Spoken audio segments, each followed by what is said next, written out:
इस धरती पर जिन 7 मनुष्यों को अमरत्व का वरदान मिला है, उनमें से एक है हनुमान जी, जिन्हें हम बजरंगबली या पवन पुत्र के नाम से भी जानते हैं। वो आज हमारे बीच मौजूद हैं, सशरीर हैं, क्योंकि उनको भगवान ने इसलिए बनाया है कि धरती पर वो अपने भक्तों की रक्षा कर सके और धर्म की रक्षा कर सके। इस संसार में भगवान के कृपा के बिना आपको सुख और शांति की प्राप्ति नहीं हो सकती, और यदि आप उस भगवान तक पहुंचना चाहते हैं तो आपको सबसे पहले हनुमान जी को प्रसन्न करना होगा, क्योंकि इनके कृपा के बिना जीवन में आपको सुख और शांति की प्राप्ति नहीं हो सकती, क्योंकि उन्हें ईश्वर से यह वरदान मिला है कि वो अपने भक्तों को काम आए और उनके मुसीबत में उनकी रक्षा करें। इसलिए यदि हनुमान जी हमसे प्रसन्न होते हैं तो हम बड़ी आसानी से ईश्वर तक पहुंच सकते हैं। हनुमान जी इन 4 कारणों से देवताओं में सबसे श्रेष्ठ है। पहला, वो महाशक्तिशाली है, जिसे अंग्रेजी में सुपरमैन भी कहा जाता है। दूसरा, वो अपने भक्तों के बड़े जल्दी काम आते हैं। तीसरा, वो ईश्वर के प्रति समर्पित है। और चौथा, सशरीर है। उन्हें ईश्वर से यह वरदान मिला है कि धरती पर अपने भक्तों की रक्षा करें। ब्रह्मांड में यदि कोई शक्ति है तो सबसे बड़ी शक्ति है हनुमान जी की। इनके सामने असुरों की कोई शक्ति ठहर नहीं पाती है। ये महाबलशाली हैं। कहा जाता है कि हनुमान जी साक्षात और जागृत हैं। वो तुरंत ही अपने भक्तों को दर्शन देते हैं। वो हमारे बीच उपस्थित हैं और हर समय हमारी मदद करते हैं। आज इस कलयुग में वो गंधमादन पर्वत पर निवास करते हैं और सदा ही अपने भक्तों का ख्याल रखते हैं। सारे भक्त ये जानना चाहते हैं, आखिर हनुमान जी को सिंदूर क्यों चढ़ाया जाता है? तो बड़ी ही रुचिवर्धक ये कहानी है। एक समय की बात है, माता सीता अपने माथे पर सिंदूर लगा रही थी। तभी अचानक हनुमान जी प्रकट होते हैं और जानना चाहते हैं कि माता अपने माथे पर क्या लगा रही हैं। माता ने जवाब दिया कि वो अपने माथे पर सिंदूर लगा रही हैं और इसलिए लगाती हैं, इससे भगवान राम जी के आयु बढ़ जाती है और उनका प्रेम इन्हें प्राप्त होता है। अब हनुमान जी अपने पूरे शरीर पर सिंदूर लगा लेते हैं और कहते हैं, यदि आप थोड़ी सी सिंदूर लगाती हैं तो उनकी आयु बढ़ जाती है और उनका प्रेम प्राप्त होता है, और मैंने इतना सा सिंदूर लगाया है तो उनकी आयु कितनी बढ़ेगी और मुझे उनका कितना प्रेम प्राप्त होगा।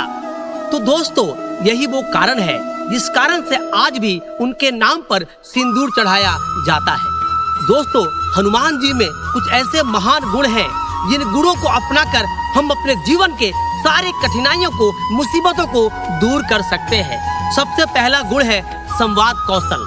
दोस्तों, आज कोई भी व्यक्ति कहीं बात करता है तो अपशब्दों का प्रयोग करता है, किसी को नाराज कर देता है। इसलिए हमें अपने शब्दों पर ध्यान रखना चाहिए। एक समय की बात है, हनुमान जी जब माता सीता से मिलने गए थे लंका में, उस समय माता सीता उनको देखकर घबरा गई थी, पहचान नहीं पाई थी। उन्होंने अपने संवाद कौशल से माता सीता को विश्वास दिला दिया कि वही भगवान राम के दूत हैं और उनका संदेश लेकर उनके पास आए हैं। तो उन्होंने अपने संवाद कौशल से माता सीता का हृदय को जीत लिया और विश्वास दिला दिया कि बहुत जल्दी वो उनको यहाँ से छुड़ा ले जाएंगे। हनुमान जी में चतुराई कूट कूट कर भरी हुई थी।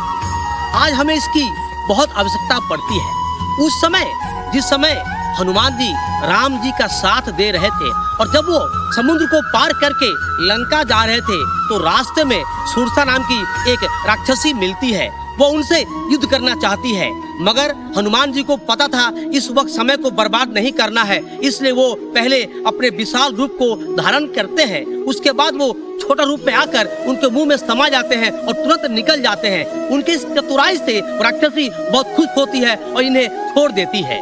दोस्तों, हम सभी के जीवन में आदर्श का बहुत बड़ा महत्व है और बिना आदर्श के इंसान जीवन में सफलता को नहीं पा सकता।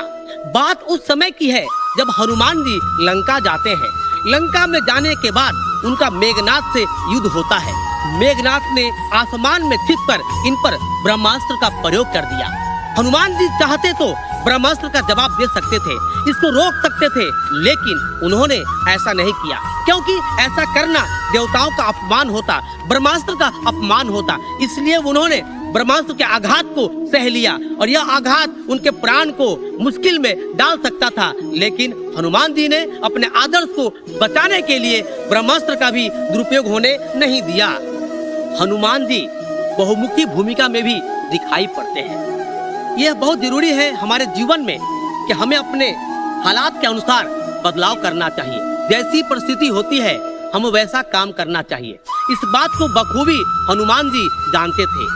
बात उस समय की है जब वो माता सीता से मिलने जाते हैं, तो वो अपने रूप को इतना छोटा कर लेते हैं कि वो उनके पुत्र के समान बन जाते हैं और माता सीता आराम से अपना स्नेह उन पर लुटाती है। और जब उनके सामने कोई राक्षस आ जाते हैं तो हनुमान जी विशाल रूप धारण करके उन राक्षसों को परास्त कर देते हैं। यह उनकी भूमिका का परिणाम है कि वह जैसे हालात होते हैं वो अपने आप को उसी के मुताबिक ढाल लेते हैं।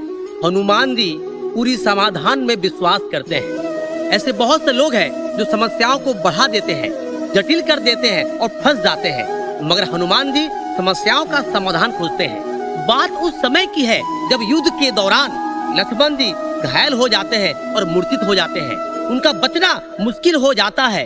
उस दौरान हनुमान जी पहाड़ पर जाते हैं। उस पहाड़ का नाम था द्रोणागिरी पर्वत और उन्हें संजीवनी बूटी ढूंढना था। जब वो उस बूटी को नहीं ढूंढ पाए तो वो पूरा का पूरा द्रोणागिरी पर्वत को उठाकर लेकर चले आए, क्योंकि उनको पता था कि जब पहाड़ लेकर चले आएंगे तो बूटी आसानी से मिल जाएगी और लक्ष्मण जी के प्राण भी बच जाएगी। तो पूरी समाधान में विश्वास करते थे, इसीलिए पूरे पहाड़ को ही उठाकर लेकर चले आए। दोस्तों, आजकल एक आम बात है, सभी लोग अपनी तारीफ करते हैं, अपनी प्रशंसा करते हैं, मगर हनुमान जी ऐसा कतई नहीं करते थे। बात उस समय की है जब वो लंका गए थे और लंका से माता सीता की खबर लेकर वापस आए थे। वापस आने के बाद चारों तरफ उनकी तारीफ हो रही थी, प्रशंसा हो रहे थे, मगर हनुमान जी ने अपनी प्रशंसा में कुछ भी नहीं कहा। लोगों ने कहा कि उन्होंने बहुत ही महान काम किया है, लेकिन कभी भी हनुमान जी ने अपनी तारीफ नहीं की।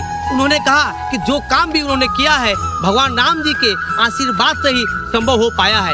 यदि भगवान राम का आशीर्वाद नहीं मिलता तो वो काम नहीं कर पाते। तो दोस्तों, हमें अपनी तारीफ नहीं करनी चाहिए, हमें अपना कर्म करना चाहिए। अगर हम अच्छे कर्म करेंगे तो उसका परिणाम भी अच्छा होगा। दोस्तों, आज के इस समय में नेतृत्व बहुत ही जरूरी होता है, क्योंकि बिना नेतृत्व का आप किसी काम को सफलतापूर्वक पूरा नहीं कर सकते हैं। मगर हनुमान जी ने अपने नेतृत्व क्षमता से यह दिखा दिया कि किसी प्रकार से मुसीबत चाहे कितनी बड़ी क्यों न हो, उस पर विजय पाया जा सकता है। उन्होंने सभी वानरों को इकट्ठा किया, उनमें अनुशासन के भाव भरे, संघर्ष के भाव भरे और एक विशाल पुल बनाया और शत्रुओं से लड़ने के लिए प्रेरित किया। तो दोस्तों, आज यह जरूरी है कि जब हनुमान जी ने वानरों को शिक्षा दे सकते हैं तो आज हम उनके गुण को अपनाकर अपने जीवन की मुसीबतों को क्यों नहीं दूर कर सकते हैं। दोस्तों, आज हमने इस वीडियो में हनुमान जी से जुड़े कुछ रोचक बातें बताई। दोस्तों, यदि वीडियो अच्छी लगी हो तो आप कमेंट में जय हनुमान जरूर लिखें। दोस्तों, यदि वीडियो अच्छी लगी हो इसे लाइक करें, शेयर करें और हमारे चैनल को सब्सक्राइब करें। मिलते हैं ऐसे ही कुछ रोचक वीडियो के साथ, तब तक के लिए जय हिंद, जय भारत।